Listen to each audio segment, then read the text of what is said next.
दोस्तों इस वक्त की बेहद बड़ी खबर आ रही है। इजराइल ने गाजा में भीषण सर्जिकल स्ट्राइक कर दिया है, जिससे हालात बेकाबू हो गए हैं और भारत दौरा छोड़कर स्वदेश लौट रहे हैं विदेश मंत्री। जी हां दोस्तों, इजराइल के विदेश मंत्री एली कोहेन जो मंगलवार को ही भारत पहुंचे थे, अब अपना दौरा बीच में छोड़कर देश वापस लौट रहे हैं। उन्होंने खुद ट्वीट करके इस बात की जानकारी दी है और आपको बता दें कि कोहेन द्विपक्षीय संबंधों को विस्तार देने के लिए नए तरीकों पर बातचीत करने के लिए भारत आए थे और साथ ही उनका मकसद इस साल प्रधानमंत्री बेंजामिन नेतन्याहू की भारत यात्रा का आधार तैयार करना था। इजराइल में इस समय हालात काफी तनावपूर्ण बने हुए हैं। इजरायली विदेश मंत्री एली कोहेन ने ट्वीट कर अपना दौरा बीच में छोड़ने की जानकारी दी और इस साल के अंत में इजरायली प्रधानमंत्री नेतन्याहू भारत आने वाले हैं और पीएम मोदी की तरफ से जनवरी में नेतन्याहू को भारत आने के लिए आमंत्रित किया गया था। तो दोस्तों आपको बता दें कि यहाँ पर इजराइल ने गाजा में कर दी है भीषण सर्जिकल स्ट्राइक, जिसके बाद हालत बेकाबू हो गए। आपको क्या कुछ लगता है कमेंट में जरूर बताइए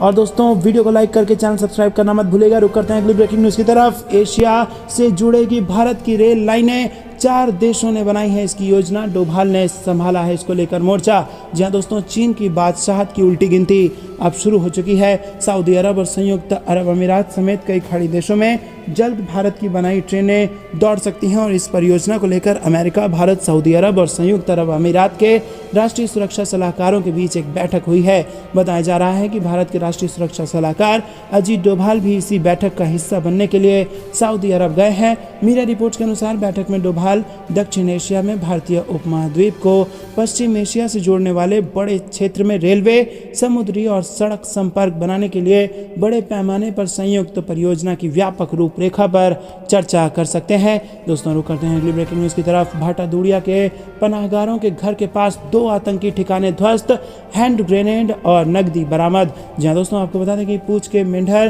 के गुरसाई क्षेत्र से रविवार देर शाम को सुरक्षा बलों ने भाटादूड़िया के 2 पनाहगारों के घर के पास बने 2 आतंकी ठिकाने ध्वस्त कर वहां से AK-47 राइफल की 3 मैगजीन, AK-47 राइफल की 114 गोलियां, चीन में बने 4 ग्रेनेड, 19,000 रुपए नगद, दवाइयां व घरेलू उपयोग का अन्य सामान बरामद किया है। भाटादूड़िया में हुई आतंकी हमले में गिरफ्तार 6 लोगों में शामिल निसार अहमद और मुश्ताक अहमद से पुलिस लगातार पूछताछ कर रही है। इसी दौरान दोनों ने घरों के पास बने इन ठिकानों की जानकारी दोनों के घर के पास हो रही है और इसके आधार पर रविवार की शाम सुरक्षा बलों ने गुरसाई क्षेत्र में 2 आतंकी ठिकानों को ध्वस्त कर दिया। इसके बाद वहां से ये बरामदगी हुई है। सुरक्षा बल इस बरामदगी को भाटादूड़िया आतंकी हमले को लेकर जारी जांच को आगे बढ़ाने में एक अहम कड़ी मान रहे हैं और आगे कुछ और ठिकानों से भी बरामदगी हो सकती है। गौरतलब है कि मुश्ताक और निसार पूंछ जिले में 20 अप्रैल को पूंछ जम्मू राष्ट्रीय राजमार्ग पर भाटादूड़िया में सैन्य वाहन पर हुए आतंकी हमले में सेना के 5 जवान शहीद हो गए थे। रुक करते हैं अगली ब्रेकिंग न्यूज की तरफ। कश्मीर पर धमकी देकर फंसे बिलावल भुट्टो, पाकिस्तान ने दी इसको लेकर सफाई। जी हां दोस्तों, आपको बता दें कि पाकिस्तान के विदेश मंत्री बिलावल भुट्टो जरदरी के भारत दौरे से ऐसी उम्मीदें जताई जा रही थी कि दोनों देशों के रिश्ते में थोड़ी नरमी आएगी, लेकिन दोनों तरफ से तीखे बयानों ने उन उम्मीदों पर पानी फेर दिया है। पाकिस्तान के विदेश मंत्री ने अपनी भारत यात्रा के दौरान कश्मीर में G20 की बैठक आयोजित करने को लेकर धमकी के अंदाज में कहा था कि वक्त आने पर ऐसा जवाब दिया जाएगा कि याद रखा जाएगा। जब पाकिस्तान के विदेश मंत्रालय ने सफाई देते हुए कहा कि बिलावल भुट्टो के बयान को गैर जिम्मेदाराना तरीके से तोड़ मरोड़ कर पेश किया गया है। 4 से 5 मई को गोवा में आयोजित संघाई सहयोग संगठन यानी कि SCO की बैठक में शामिल होने पर भारत आए बिलावल भुट्टो ने कश्मीर में G20 की बैठक आयोजित करने को लेकर मीडिया की तरफ से पूछे गए एक सवाल पर कहा था कि पाकिस्तान भारत के इस कदम की निंदा करता है। दोस्तों रुक करते हैं अगली ब्रेकिंग न्यूज की तरफ। राजनाथ सिंह का बड़ा बयान, बोले भारतीय वायुसेना ने हमारे देश की संप्रभुता की रक्षा करने में बड़ी भूमिका निभाई है। जी हाँ दोस्तों, चंडीगढ़ में नगर पालिका परियोजनाओं के शिलान्यास समारोह में रक्षा मंत्री राजनाथ सिंह शामिल हुए और इस दौरान उन्होंने कहा कि चाहे 1948 का युद्ध हो, 1961 का युद्ध हो, मुक्ति संग्राम हो या फिर 1962 या 65 का भारत पाकिस्तान का युद्ध हो, हमारी वायुसेना ने जिस मजबूती और प्रोफेशनलिज्म के साथ देश की सुरक्षा और सेवा में अपना योगदान दिया है, उसकी जितनी सराहना की जाए वो कम है। और उन्होंने कहा कि भारतीय वायुसेना ने हमारे देश की संप्रभुता की रक्षा करने में बड़ी महत्वपूर्ण भूमिका निभाई है। हमारे देश को आज़ादी मिलने के साथ ही अनेक संकटों का सामना करना पड़ा है, जिसमें हमारी वायुसेना एक मजबूत दीवार की तरह इस देश की सुरक्षा में खड़ी रही। रुक करते हैं अगली ब्रेकिंग न्यूज़ की तरफ। भारत आसियान देशों की नौसेना कर रही है युद्धाभ्यास। अचानक पहुंचे चीनी तटरक्षक पोत, जिसके बाद यहां पर बढ़ गया तनाव। जी हां दोस्तों, आपको बता दें कि दक्षिण चीन सागर में आसियान देशों के साथ अभ्यास कर रहे भारतीय युद्धपोत और चीन के तटरक्षक बल के जहाज अचानक से बहुत करीब आ गए हैं और दोनों ही पक्षों के जहाज़ों के बीच दूरी मात्र 70 किलोमीटर की रह गई है। फिलीपींस की मीडिया रिपोर्ट के मुताबिक भारतीय नौसेना और आसियान देशों के युद्धपोत दक्षिण चीन सागर में अभ्यास कर रहे थे और इस बीच चीनी तटरक्षक बल के जहाज अचानक से अपना रास्ता बदलकर उस जगह पर पहुंच गए जहां भारत और आसियान का संयुक्त युद्धाभ्यास चल रहा था। और इस अभ्यास में Philippines, Singapore, Bharat, Brunei, Indonesia, Malaysia, Thailand और वियतनाम की नौसेनाएं हिस्सा ले रही थी। दोस्तों, रुक करते हैं अगली ब्रेकिंग न्यूज़ की तरफ। नरेंद्र मोदी सरकार के 9 साल हो रहे हैं पूरे, सभी मंत्रालयों से मांगी गई है रिपोर्ट। जी हां दोस्तों, नरेंद्र मोदी सरकार के 9 साल पूरे होने पर सभी मंत्रालयों से रिपोर्ट मांगी गई है और इसी महीने मोदी सरकार के 9 साल पूरे हो रहे हैं और सभी मंत्रालयों से एक फॉर्मेट में उपलब्धियों का ब्यौरा मांगा गया है। 9 मई तक सभी मंत्रालयों को ये ब्यौरा सबमिट करना होगा और मोदी सरकार आने से पहले क्या हालात थे और अब क्या सुधार हुआ है, इसकी जानकारी भी मांग ली गई है।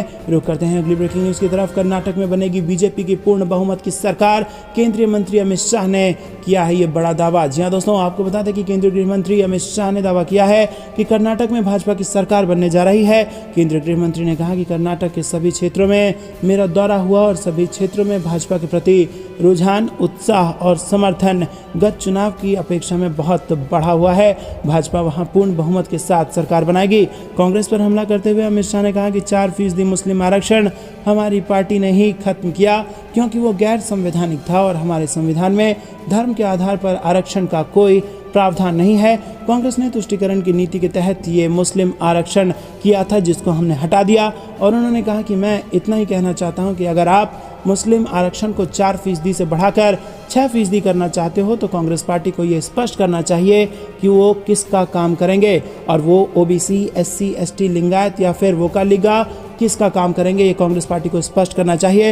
रुक करते हैं अगली ब्रेकिंग न्यूज़ की तरफ। लिथियम का मिला एक और खजाना, चीन की उड़ेगी नींद, भारत एक झटके में खत्म कर सकता है उसकी बादशाहत। जी हां दोस्तों, आपको बता दें कि कुछ ही महीने के भीतर भारत के लिए इस साल लिथियम को लेकर 2 बड़ी खबरें सामने आई हैं और इस साल फरवरी के महीने में केंद्रीय सरकार की ओर से ये जानकारी दी गई है कि देश में पहली बार जम्मू कश्मीर में 59 लाख टन लिथियम का भंडार मिला है और इसको 2 महीने बाद लिथियम को लेकर राजस्थान से एक और बड़ी खबर सामने आई है। जहां दोस्तों राजस्थान में लिथियम का एक बहुत बड़ा भंडार मिला है और भारतीय भूवैज्ञानिक सर्वेक्षण यानी GSI के अनुसार ये जम्मू कश्मीर में मिले भंडार से बड़ा है और नागौर इलाके में मिले इस भंडार से देश की 80% लिथियम डिमांड को पूरा किया जा सकता है। और इस लिहाज से देखा जाए तो भारत न केवल चीन को पीछे छोड़ देगा बल्कि लिथियम के लिए उस पर निर्भर भी नहीं रहना पड़ेगा।